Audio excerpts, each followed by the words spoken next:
So this group of photos is our walk that we do right from our studio door. So if you ever get the chance to visit, you can walk down here in 5 minutes from our studio. And this is Fort Point. It's a very historic site. It was the capital of New France for a while.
Hi, Vaughan at Westcote Bell Pottery in Nova Scotia, Canada.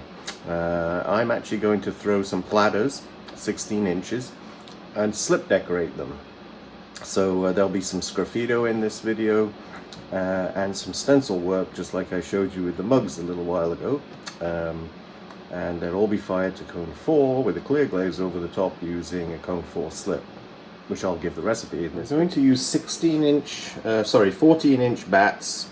With 2 pins over the pins on the wheel. It's a Shimpo Whisper, so it has lots of strength.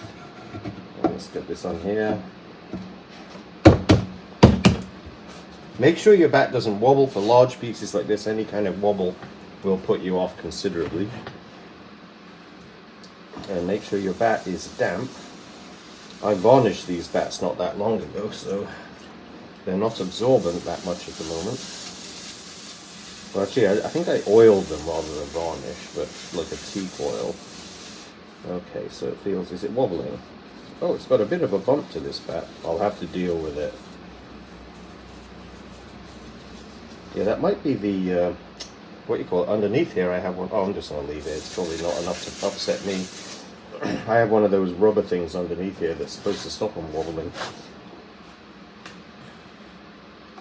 Okay, the clay. Make sure there's no little chances of getting air. So if you got anything where I've just banged it into rounds. So I prepared my clay straight out of the box, just banging it into a round. I didn't wedge it. Any creases, I like to get rid of those. Here's a big one, so I'm going to push the clay and then pull it over that way. I'm trying to fill in that. I'm trying to get rid of any potential weaknesses in the clay ball that might get exaggerated in the throwing to actually create a crack in the bisque work or the glaze work later on. So I try to make sure it's totally smooth and not any chance of smacking any air into that when I put it down on a damp wheel, not a wet wheel.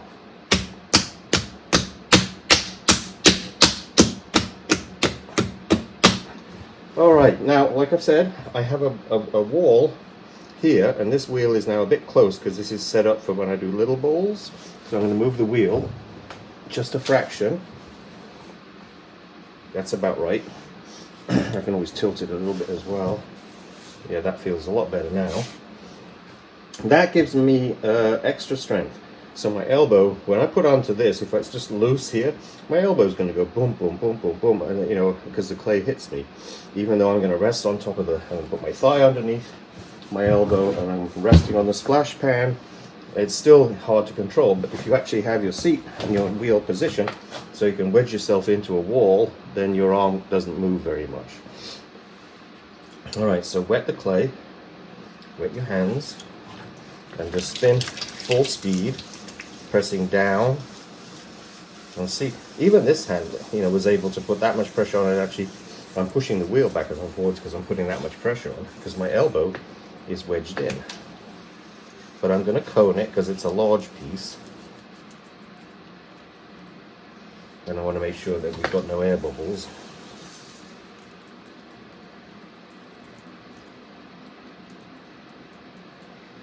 And make sure it's nice and wet.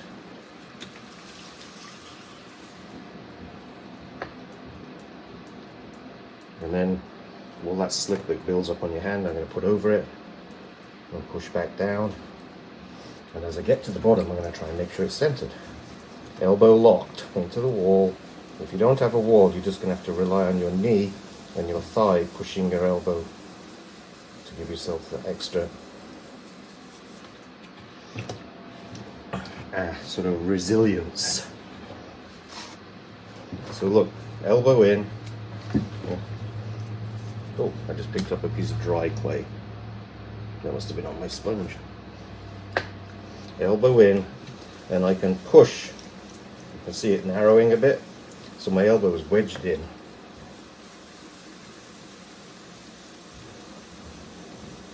That's centered.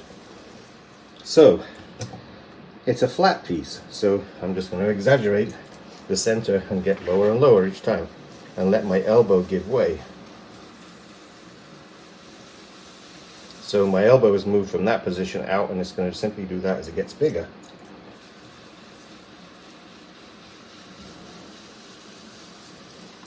Keep getting water, takes a lot of water. It spins off a flat piece really fast.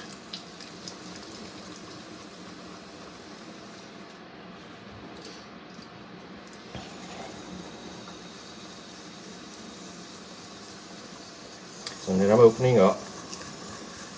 I think I've got too thick in the middle, so I'm going to go back to the middle and pull a little bit out.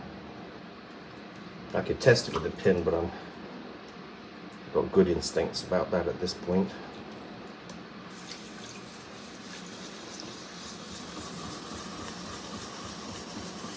Now I'm going to slow the wheel down, move the bucket away because it's getting big.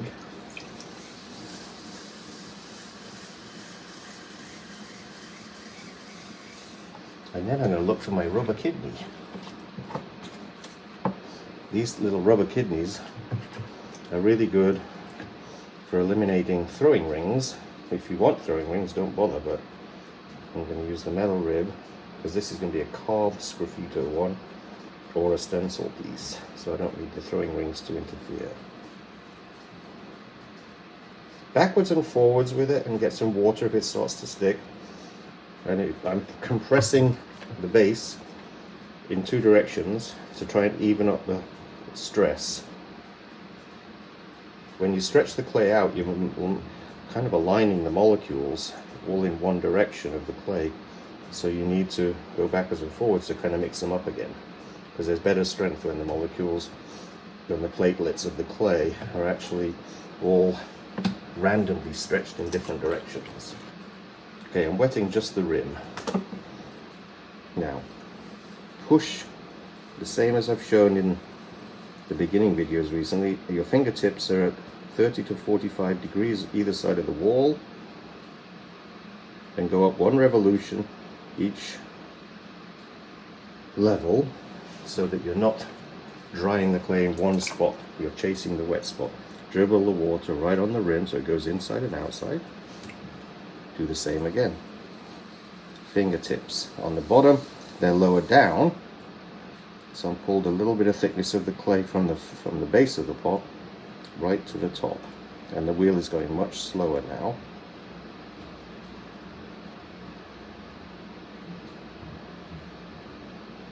And I'm leaving the rim a little thick. In fact, I'll thicken it up by pinch your fingers together and press down right on the rim, and you can really thicken up that rim. And that's a little dodgy because you don't want to press too hard, because you can buckle the rim underneath that thick area. It's very thin and you don't want to buckle it. I'm getting the water off.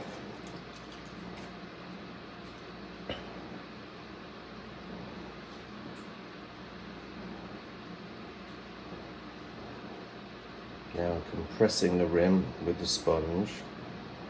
I can use the leather in a minute, although I'm not sure it's necessary. This is BMX5 clay body, so it's very smooth. It's like butter.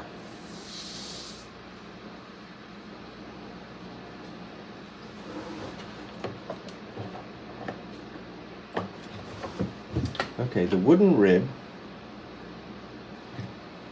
I make a groove right at the bottom,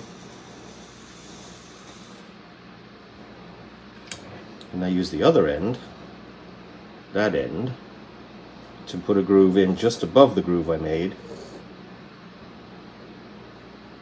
And that is like a little undercut where I can stretch picture wire on the outside of the piece to hang on the wall.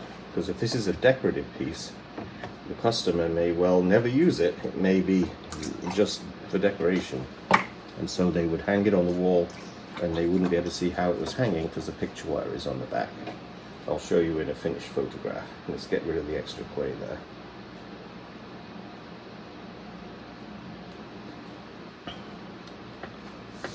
Let's see if I can get rid of that. You can see it. I think you can just see that. There's like this undercut groove. So when I lower the flat wall, it is actually going to make that as an undercut. And then I have a splash pad addition on this wheel, so it's very difficult to lower the rim too much. I'll lower it a bit, and then I'm going to actually put it on my trimming wheel to lower it the final amount. So the finger, it's like that shape. And I place it almost touching the bottom, lift it up 1/4 inch. That's half, 3/4 of a centimeter. And just pull down. You can use a rib to do this if you want to. I've always found it easy to just use my fingers. So I can get the rim right out, and this is probably 16, 17, 18 inches across by the time I finish.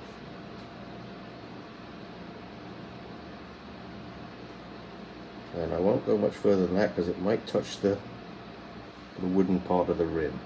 Yeah, so I'm going to let this dry for an hour, then I'm going to put it back on the wheel, and I'll show you. I've got a trimming wheel where I can put it on, and then I can lower the rim and get it much flatter. I don't want to get it too flat, but you have to go fairly flat because the rims always lift up as they're drying. And that's how to throw a platter. So there you go. I've got 4 platters thrown. All of them weigh about 6 1/4 pounds. In weight, and the rims are higher than I need them, so I will put them on the wheel next to show you flattening the rim. Okay, these platters have been sitting for about 3 hours. Turn the wheel on. And so now I've just got to lower the rim. So the rim is now quite stiff, but still soft enough so I can actually lower it. And if you are making a mistake of letting it dry a bit too much, you can actually kind of put a wet sponge on the rim and just let it run along there for a few turns just to get it a little softer, and then you can do this. But the idea is to put the rim down a little lower so that it doesn't collapse, because the clay is so much stiffer now. And you try and dry these evenly, because if you don't, it will actually warp up on one side. So you've got to be a little careful doing this. I'm trying not to have like too big a strong shoulder just there on the edge as well. So you can get it almost flat because the clay is so stiff at the moment. There you go. I think that is probably enough. So I can show you. So that's pretty flat now.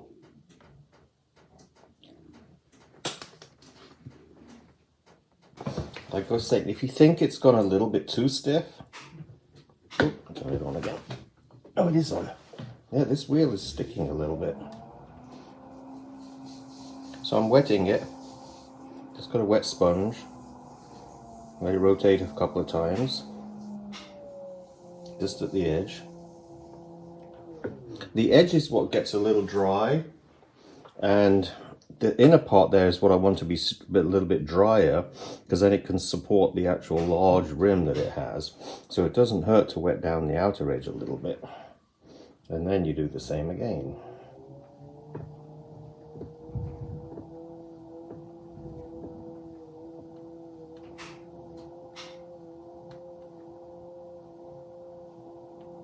The water also helps because it lubricates it while you're doing this.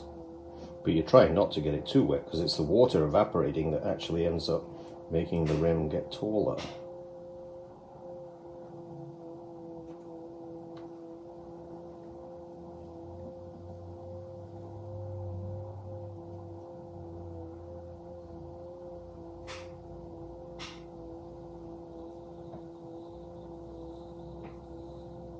There we go.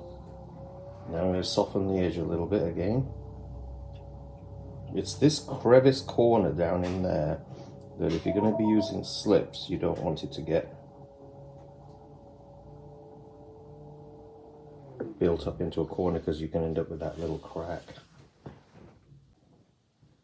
I also like to soften the rim just at the end, get rid of any sharp kind of point that might have developed. It's still got a bit of a slope to it. I think I will actually just take it down a touch more on this one.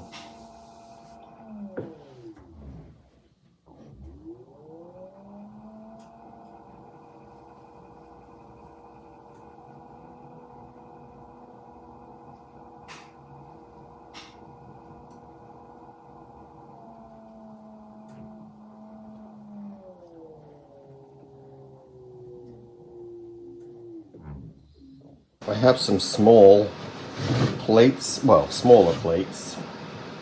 And these are actually pretty big plates, about 13.5 inches across. So I just use my giffing grip to hold them in place. And these were thrown 2 or 3 hours ago, so these have been stiffening up, but they're much softer than those platters.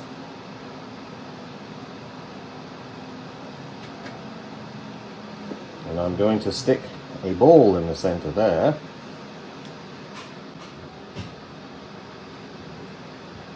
These are chip and dips, and these bowls were just thrown about an hour or so ago, so they've firmed up a little bit. And I'm going to I've put rings on here so I know where they're in the center. I'm just going to wet it a little bit, not too much because I don't want it to be too runny. And I place these inside those rings and make sure that they're fairly centered.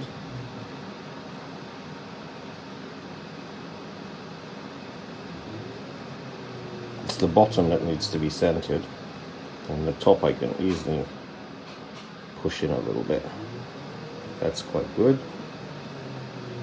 So using a little bit of water on the brush and pressing down, but not very hard, because this will move.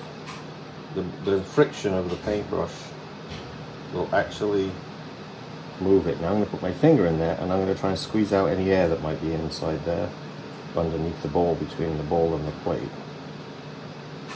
So running my finger from the very center towards the outer edge. And then take your modeling tool and work with it on the slowest speed.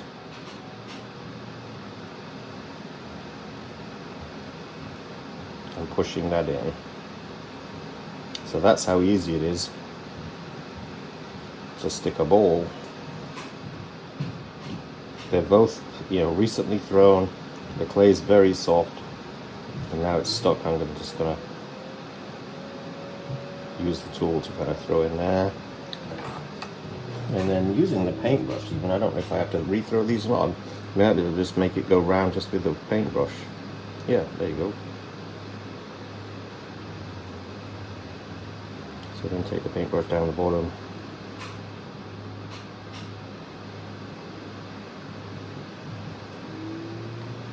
So I'm going to put handles on these chip and dips as well. And then just hit the rim just to kind of make sure your rim isn't marked. chip and dip. And there's the rim much flatter.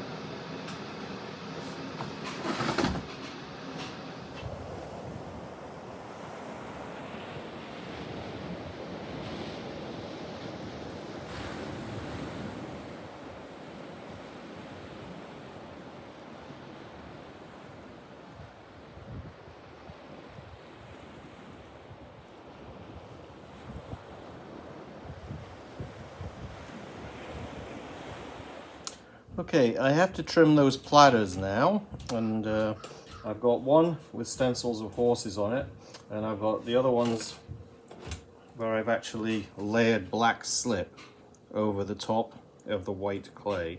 And this is how I dry them, with cling film to slow the rim down so that the center here dries and the rim stays a little soft. Otherwise you'll get a piece where it's totally bone dry on the rim but still got moisture in the center, and that's when you can get cracks. So you're supposed to dry them evenly. And for trimming, I will need to take this off, and then hopefully I can put it back on carefully. Although I'm going to wrap these now in black plastic garbage bags, because they're actually ready to carve.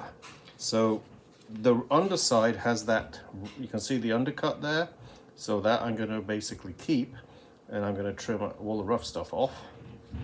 And I have rubber bats with yoga, it's a yoga mat cut into a circle on top of a wooden bat, where I turn these upside down onto.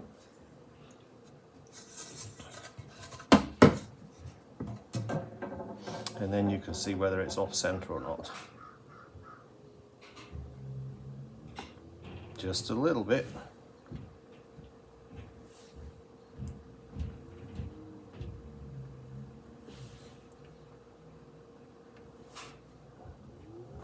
That's pretty good. So I'm going to keep that, so I don't need to trim much here because I want to keep that overhang. There's an undercut underneath this little edge here, and I can make it even deeper by putting a trimming tool underneath and trimming out a little bit of it.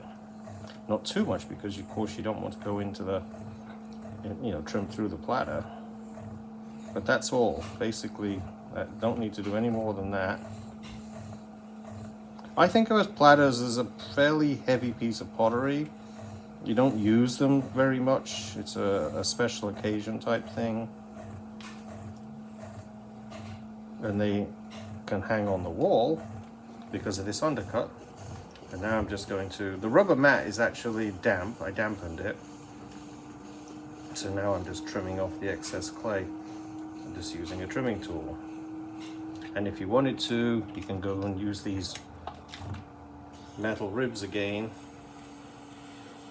This is a bit soft, I guess, to actually, oh yeah, there you go, it's catching now. The very center possibly is a little softer than the edge. But that's all I do to trim off. I don't really have to take much off at all. And then take your pebble.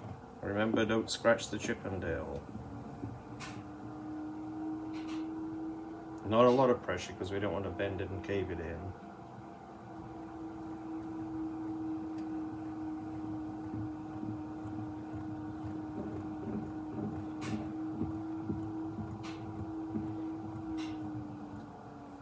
There you go. And that's all you got to do. There's a little clay there. I mean, I could take that off. I guess I don't have to, but it's just a tiny little bit. It might have been in the clay itself, or it could have been stuck to the bat when I actually put the clay down. There you go. And then you've got to clean off your bats.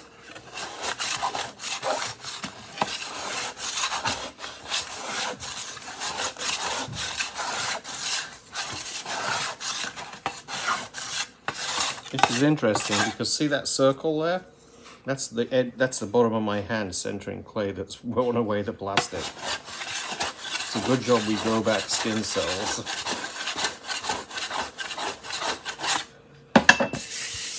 Okay, and then you place this on top and use your fingertips to push into that undercut, and then you just flip it the right way up again. And there is that really deep undercut now, so you can picture wire all the way around. and the piece will hang on the wall. So now I put this into a plastic bag and wait for when I have time to carve it, which should be in the next 2 or 3 days.